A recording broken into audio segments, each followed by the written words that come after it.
نحمده ونستعينه ونستغفره ونؤمن به ونتوكل عليه ونعوذ بالله من شرور أنفسنا ومن سيئات أعمالنا من يهد الله فلا مضل له ومن يضلله فلا هادي له ونشهد أن لا إله إلا الله وحده لا شريك له وأشهد أن محمدا عبده ورسوله أما بعد فأعوذ بالله من الشيطان الرجيم بسم الله الرحمن الرحيم يا أيها الذين آمنوا اتقوا الله حق تقاته ولا تموتن إلا وأنتم مسلمون واعتصموا بحبل الله جميعا ولا تفرقوا واذكروا نعمة الله عليكم إذ كنتم أعداء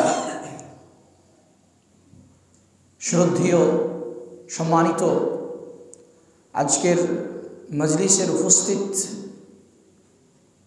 মুসল্লিবৃন্দ, প্রশংসা সে মহান রবের নিমিত্তে জ্ঞাপন করি যিনি আমাদেরকে এরকম একটি বরকতপূর্ণ মজলিসে বসার তৌফিক দান করেছেন। সত্যি অর্থে বলতে গেলে আজ বর্তমান অবস্থায় আমরা সে মহান রবের শুকরিয়া জ্ঞাপন করি না। তিনার অনেক অসংখ্য নিয়ামত, কোটি কোটি নিয়ামত আমরা উপভোগ করি এই পৃথিবীতে, অথচ তার শুকরিয়া জ্ঞাপন করি না।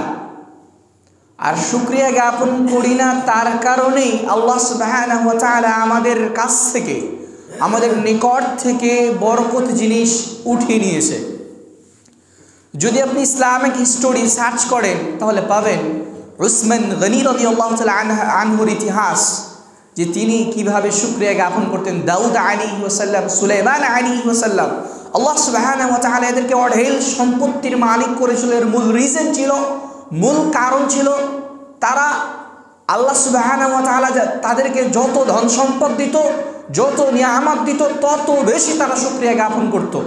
আজ বর্তমান অবস্থায় আমরা শুকরিয়া জ্ঞাপন করি না, তার কারণে আমাদের ধন সম্পদে, আমাদের জীবনে, আমাদের লাইফস্টাইলে কোনো বরকত নেই, কোনো শান্তি নেই, তৃপ্তি নেই।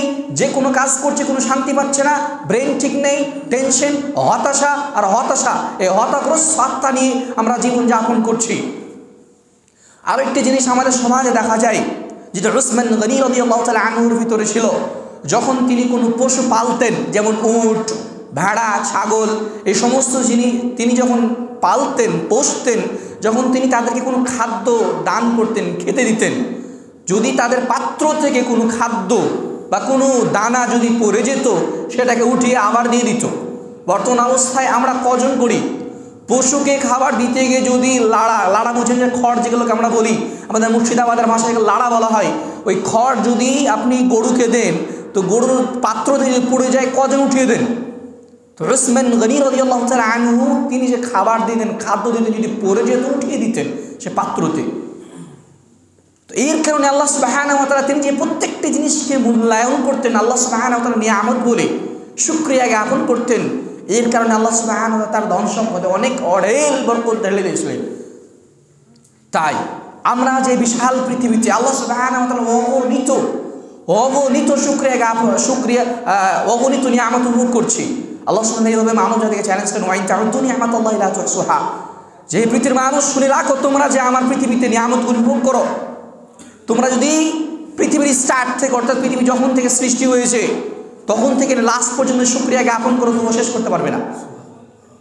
তাহলে আজ আমরা কেন আল্লাহ সুবহানাহু ওয়া তাআলা শুকরিয়া জ্ঞাপন করি না? আছে মহান রবের কেন আমরা শুকরিয়া জ্ঞাপন করতে দ্বিধাবোধ আমাদের আত্মার ভিতরে? আমরা কেন জিকির আজকারে মশগুল থাকতে পারি না? এর মূল রিজন কি? আমরা তারই তো তৈরিকৃত একজন বান্দা। তিনি তো আমাদেরকে খাওয়াচ্ছেন, তিনি তো আমাদেরকে পড়াচ্ছেন। এই যে শ্বাস চলছে আমার ভিতরে, এই যে কথাবার্তা বলতেছি, এই ক্ষমতা কে দিল আমাকে? Who give us like this? কে দিল আমাকে এই শক্তি, এ তাকাত, এ ক্ষমতা? যে আসলাম, এই শুনকু গ্রাম থেকে যে আসলাম এখানে, এই ক্ষমতা, এই তৌফিক কে দিল আমাকে? আল্লাহ সুবহানাহু ওয়া তাআলা দিল। এই যে আপনি আপনার বডির দিকে তাকান, যে আল্লাহ সুবহানাহু ওয়া তাআলা আপনার হাত দিয়েছে, চোখ দিয়েছে, পা দিয়েছে, এই সমস্ত নিয়ামত কে দিল? হু গিভ আস? কে দিয়েছে আমাদেরকে?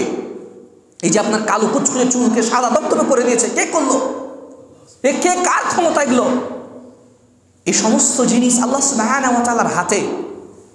আল্লাহ সুবহানাহু ওয়া তাআলার হাতে তিনি হচ্ছেন ওয়ালিন ওয়াল, যাকে বলা হয় ইন্নাল্লাহা আলা কুল্লি শাইইন কাদির।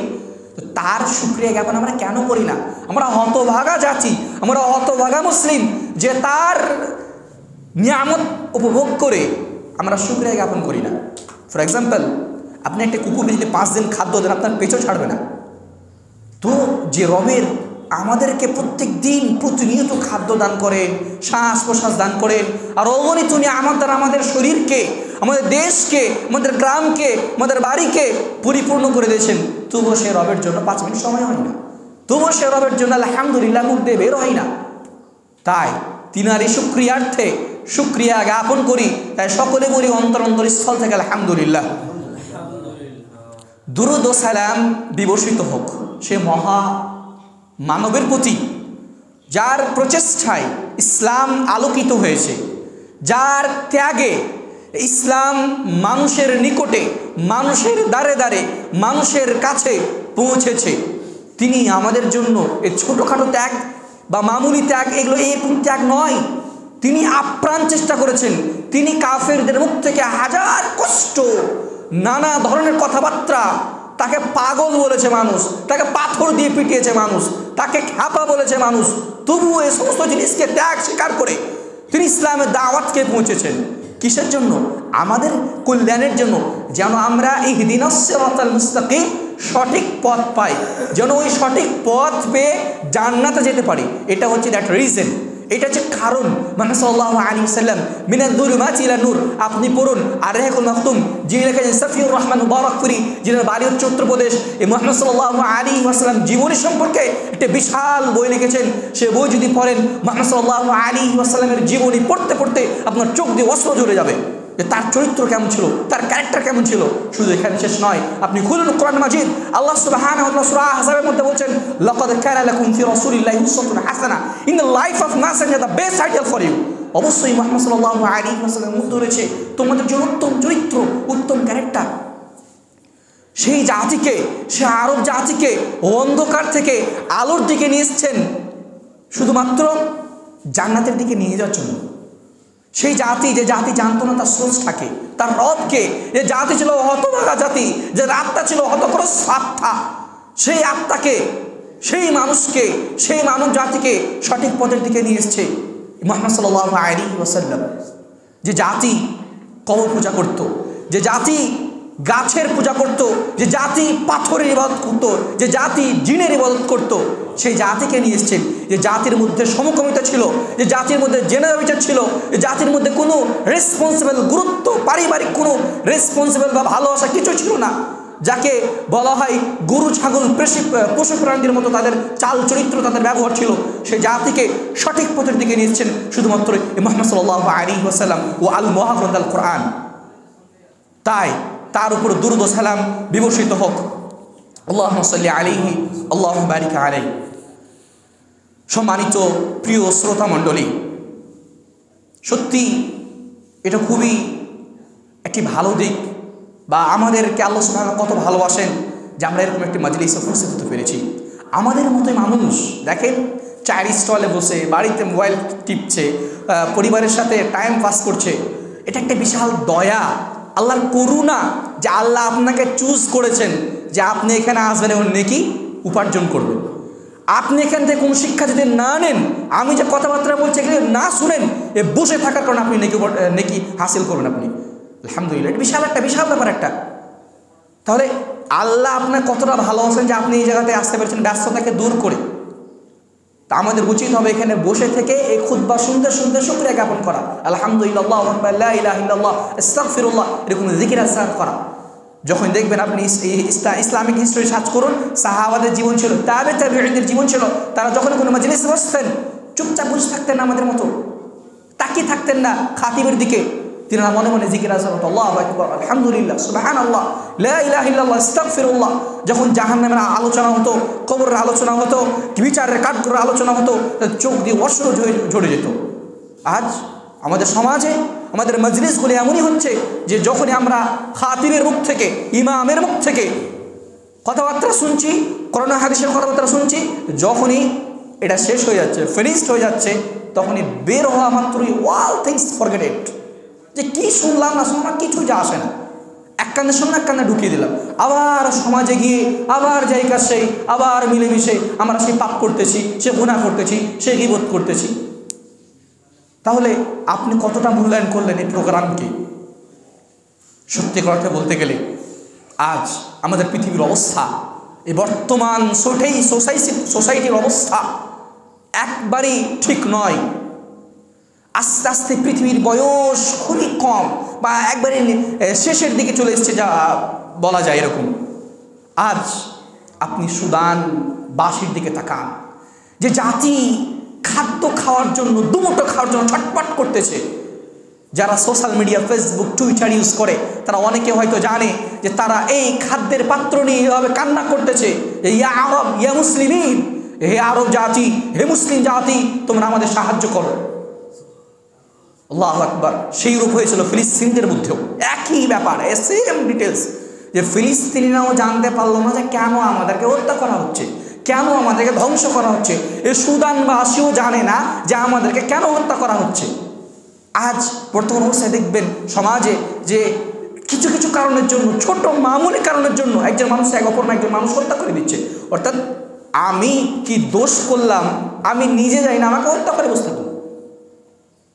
ততক্ষণ পর্যন্ত কিয়ামত সংঘটিত হবে না যতক্ষণ না যাকে কতল করা হবে, অর্থাৎ আমাকে কতল করছেন আপনি, আমি জানবই না আমাকে আপনি কিসের জন্য কতল করছেন।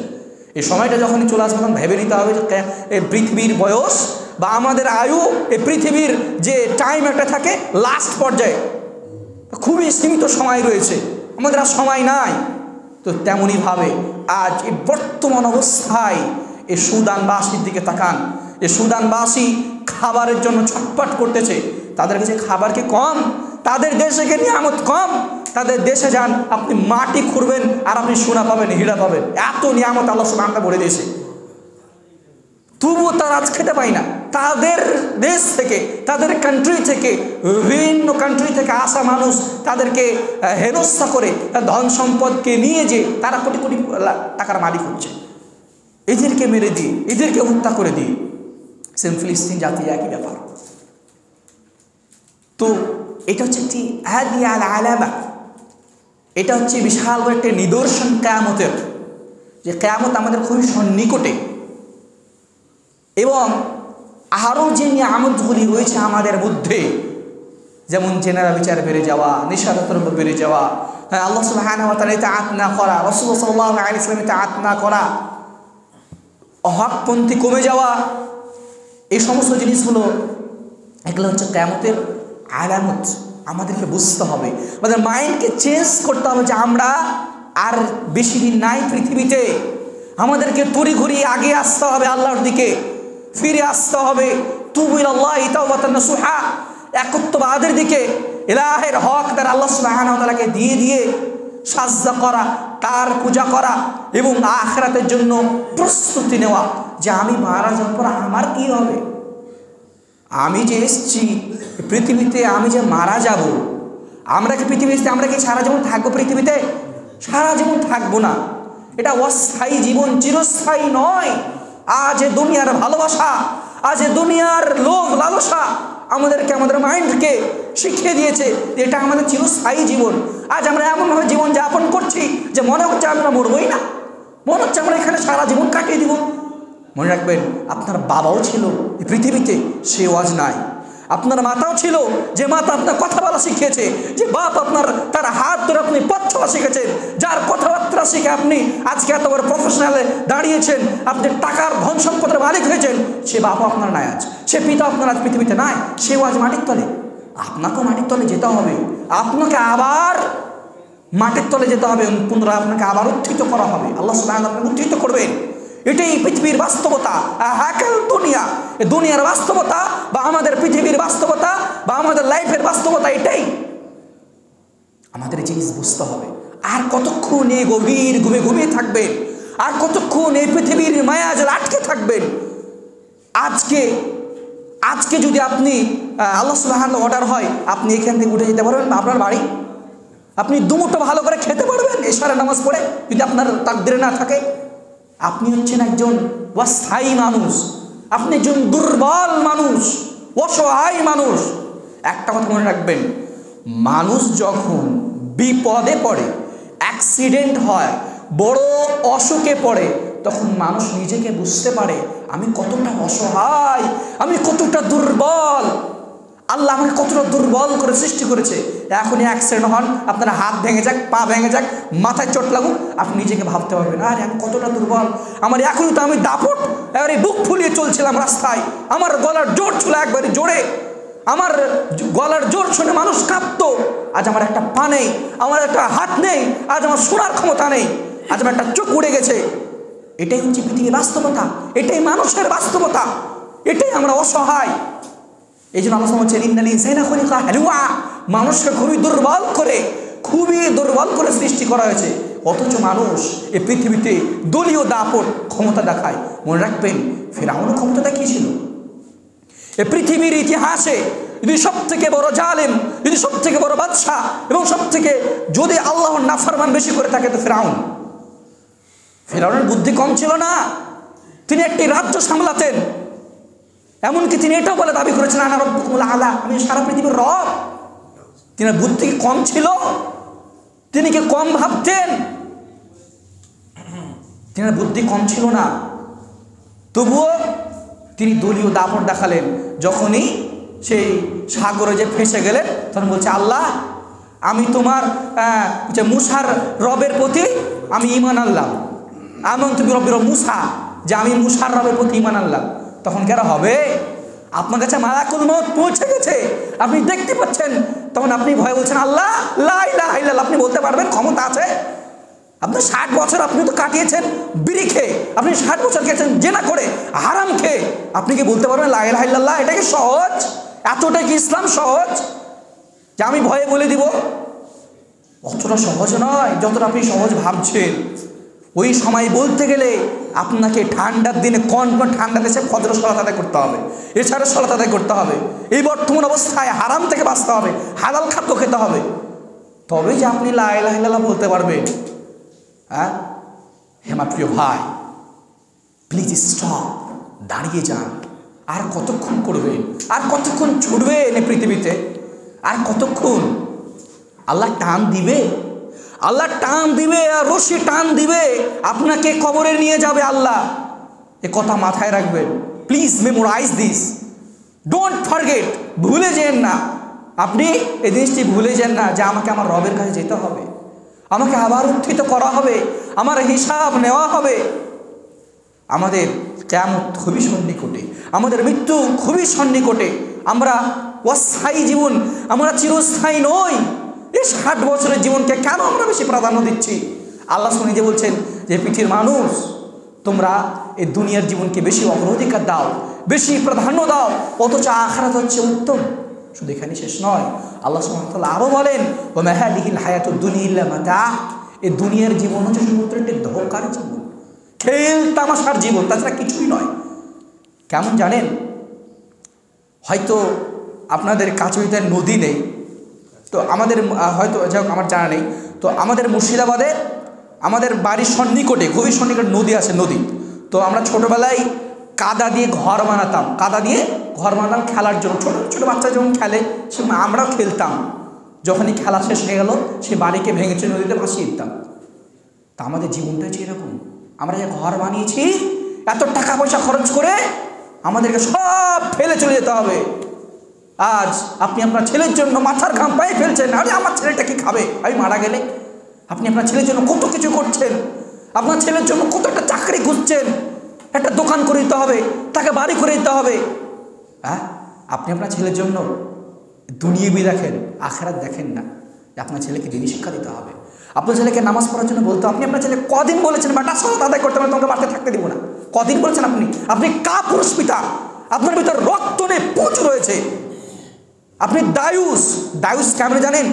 যার ভিতরে লজ্জা কাজ করে না, ফিলিংস কাজ করে না, যে আমার ছেলে নামাজ পড়বে না, আমার মেয়ে পর্দা করবে না। হ্যাঁ, আপনার দায়ুস, আপনার ভিতরে কোনো ফিলিংস কাজ করে না। আপনার ছেলের বয়স 14 বছর হয়ে যাচ্ছে, 15 বছর হয়ে যাচ্ছে, 13 বছর হয়ে যাচ্ছে, সলাতের জন্য আপনি একবার আদেশ করলেন, হ্যাঁ ছোটো হয়ে আছে কি নামাজ পড়বে, ছোটো হয়ে আছে। আরে 12 বছরে যখন আপনি পিটিয়ে আদায় নামাজ পড়াতে হবে, 7 বছর নামাজ পড়া শেখাতে হবে তাকে। আপনি কি ভুলে গেছেন? হ্যাঁ, আমার প্রিয় ভাই, এগুলা এই সমস্ত শিক্ষা যদি না দেন আপনার সন্তানকে, অচিরে আপনার সন্তান ধ্বংস হবে, আপনিও ধ্বংস হবেন।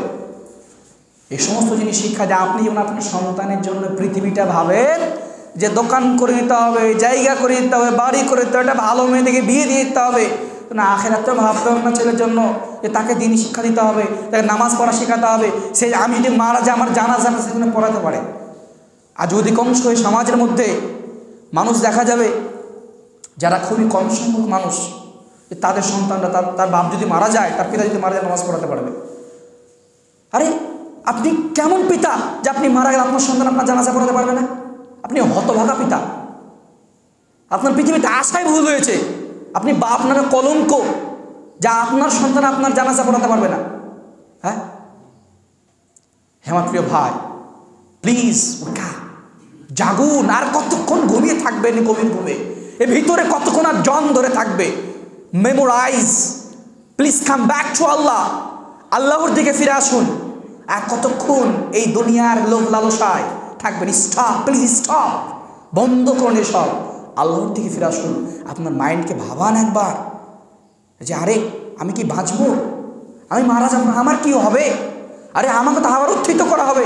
আমারই তো বন্ধু, সে আমার সাথে খাচ্ছিল, সাত পৃথিবীতে নাই।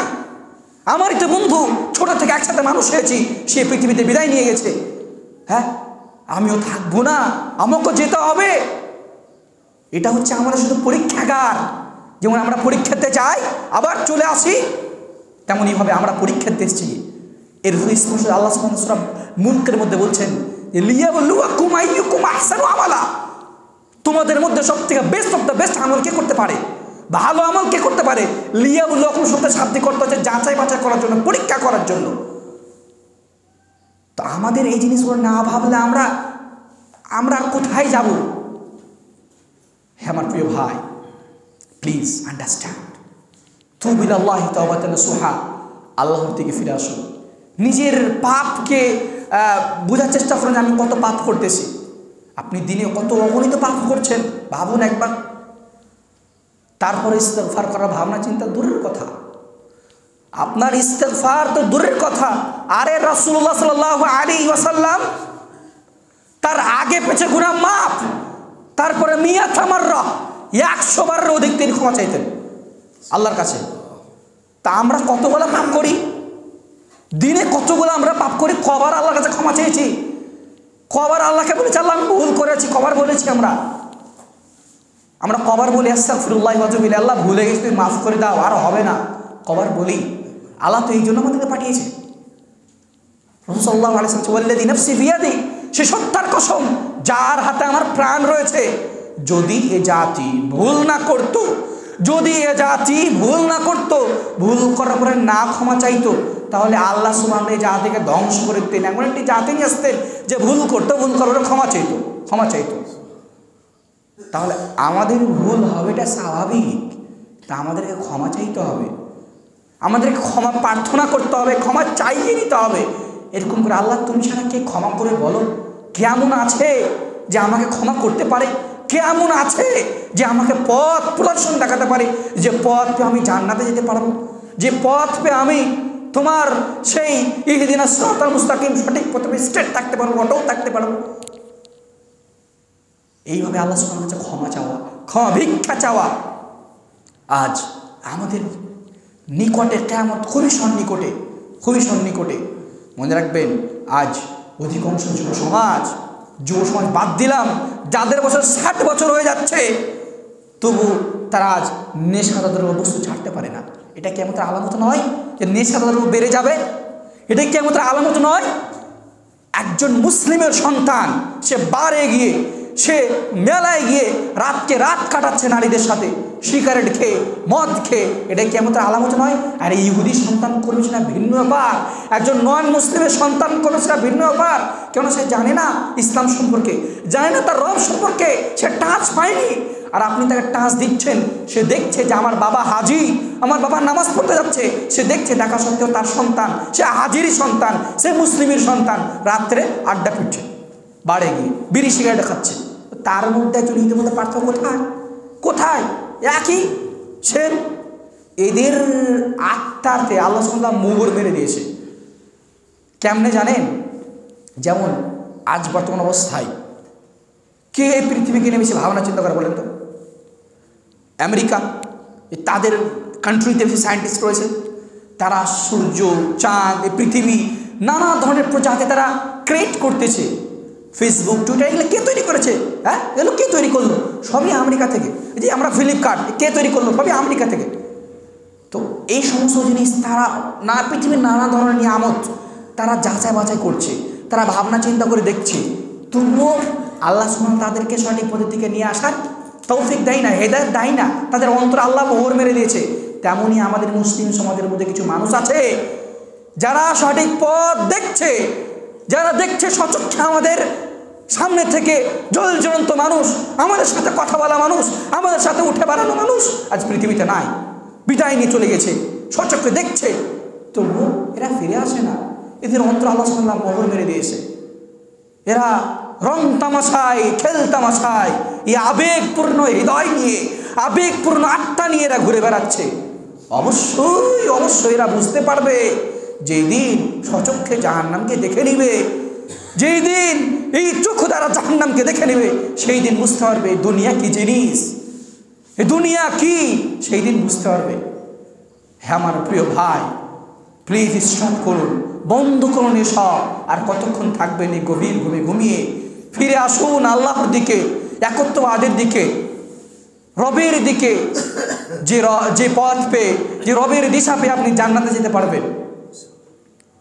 তাই একটি বার্তা আপনাদের নিকটে, তুবু ইলাল্লাহি তাওবাতান নাসুহা। এবং এই যে আমরা কিয়ামতের এই দৃশ্যগুলি বা আলামতগুলি দেখতে পাচ্ছি, এগুলোতে আমাদের শিক্ষা নেওয়া উচিত, আমাদের ভাবা উচিত যে আমরা আজ পৃথিবীতে আর বেশি দিন নাই, আমরা এই পৃথিবীতে আর বেশি দিন নাই, আমাদেরকে ফিরে যেতে হবে। সব থেকে কিয়ামতের বড় আলামত হলো বড় মুহাম্মদ সাল্লাল্লাহু আলাইহি সাল্লাম, লাস্ট মেসেঞ্জার, শেষ নবী পৃথিবীতে আগমন, যে তারপর আর কোনো নবী আসবে না, তারপরে আর কোনো নবী আসবে না। এইটা দেখে আমাদের ভাবা উচিত। তুবু ইলাল্লাহি তাওবাতান নাসুহা, একত্ববাদের দিকে, ইলাহের দিকে, আল্লাহ সুবহানাহু ওয়া তাআলার যে ইবাদতের মর্যাদা বা তার বান্দিগি করে তার ইলাহের হকদার বা তাকে ইলাহের হকদার দিয়ে দেওয়া, এটা কত বড় একটি সাফল্যের বিষয় সেই বুঝে যে নামাজ কন্টিনিউ আদায় করে। আমরা পৃথিবীতে বলে থাকি এরকম কথা যে আরে ও টাকা বাড়ি গাড়ি করলে, টাকা আছে, আরে 4 চাকা চালাচ্ছে, হ্যাঁ ও কত বড় সফল ব্যক্তি। হ্যাঁ, আরে আমরা কিছুই করতে পারলাম না, দিন আনে দিন খায়, মাসে দিনে 500 টাকা ইনকাম করছি, একদিনই শেষ হয়ে যাচ্ছে, আমাদের দ্বারা কিচ্ছু হবে না, এরকম অনেকে বলে থাকি। এই ধারণা আমাদের সম্পূর্ণ ভুল, এই ধারণা, এই চেতনা আমাদের সম্পূর্ণ ভুল। এটা হচ্ছে আবেগপূর্ণ ধারণা। আরে সফল তো ওই ব্যক্তি যে হাজারো বাধা বিপত্তিকে দূর করে 5 ওয়াক্ত সালাত আদায় করে টাইমলি, ওই তো সফল। ফাকাদ ফাযা ফাওজান আযীমা, সবথেকে বড় সাকসেসফুল ব্যক্তি ওই যে আল্লাহর ইবাদতে তার জিন্দেগি কাটায়, তার জীবনকে অতিবাহিত করে। আর এই টাকা পয়সা, ধান ধন দৌলত, এই গাড়ি বাড়ি, এ তো খানিকে রে, কিছুক্ষণে, আজ আছে কাল নাই। আপনি আজকে রাজা, কালকে ফকির, এটাই পৃথিবীর বাস্তবতা। অনেক মানুষকে দেখবেন যে ফাটাং করে সে বাড়ি গাড়ি তৈরি করে আবার 2 বছরের মধ্যে কিছু না, ফকির। আল্লাহ দিতেও জানে, আল্লাহ নিতেও জানে, তবে ওরাই হচ্ছে সঠিক পথের মধ্যে রয়েছে, ওরাই হক পথের মধ্যে রয়েছে। যারা 5 টাকা ইনকাম করে সঠিক পথের মধ্যে থাকে, আল্লাহ সুবহানাহু ওয়া তাআলা ইবাদত করে, ওরাই হচ্ছে সঠিক পথে আছে। আর যারা কোটি কোটি টাকা ইনকাম করে, লাখ লাখ টাকা ইনকাম করছে, তাদের জীবনে কোনো শান্তি নাই। তারা দেখবেন ড্রাগস পান করে, সিগারেট পান করে, একটু কোনো কিছু হলে সিগারেট ধরিয়ে কোনো বিষয়কে সমাধান করা। দেখবেন যাদের কোটি কোটি টাকার মালিক বা কোটি কোটি টাকার বিজনেস রয়েছে, তাদের কাছে যখন কোনো প্রোডাক্ট কিনতে যাবেন, তো সেই বিষয়ে যখন পড়াশোনা করবেন, আপনার দাম দর করবেন, তখন ফাটাম করে যখন দাম দর হয়ে যাবে, একটা বিড়ি খাবে, একটা সিগারেট খাবে, তার টেনশন যায় না মাথা থেকে, তার মাথা থেকে টেনশন যায় না। আরে কোটি কোটি টাকার মালিক, তারপর শান্তি নাই, তৃপ্তি নাই। একজন যে সিগারেট খায় বা একজন যে বিড়ি সিগারেট খায়, তাকে জিজ্ঞাসা করে, আরে ভাই তুমি খাচ্ছ কেন? হ্যাঁ ভাল লাগে, এমনি ভাল লাগলেও মাথার টেনশনে ভর্তি, ওকে কিছু ভাল লাগে না বলেও নিঃশব্দে পান করে নিজের আত্মাকে তৃপ্তি দেয়। দেখবেন অধিকাংশ মানুষকে দেখবেন যে গান শুনে, ফিল্ম দেখে, মোবাইলে অশ্লীল ভিডিও দেখে তার আত্মাকে শান্তি দেয়। মনে রাখবেন যে একজন মানুষ শান্তি পায় না, তৃপ্তি পায় না আল্লাহর জিকির আজকার ছাড়া। আল্লাহ নিজে বলেন যে আলা বিযিকরিল্লাহি তাতমাইন্নুল কুলুব, তোমাদের আত্মাগুলি যতক্ষণ পর্যন্ত প্রশান্তি পায় না, তৃপ্তি পায় না আমার জিকির আজকার ছাড়া। তো আমরা যারা পৃথিবীতে এসেছি, যারা আমরা জিকির আজকার করি, তারা শান্তি পায়, বাদ বাকি কেউ শান্তি পায় না। শান্তি পায় না বলে সে বিড়ি সিগারেটে মগ্ন, শান্তি পায় না বলে সে গান দেখে, অশ্লীল ভিডিও দেখে, ফেসবুক চালিয়ে, ইনস্টাগ্রাম চালিয়ে, ইউটিউব চালিয়ে এই সমস্ত জিনিস থেকে তার আত্মাকে সে শান্তি দেয়, তৃপ্তি দেয়, তাকে ভালো লাগে, সে রাতকে রাত কাটিয়ে দিচ্ছে।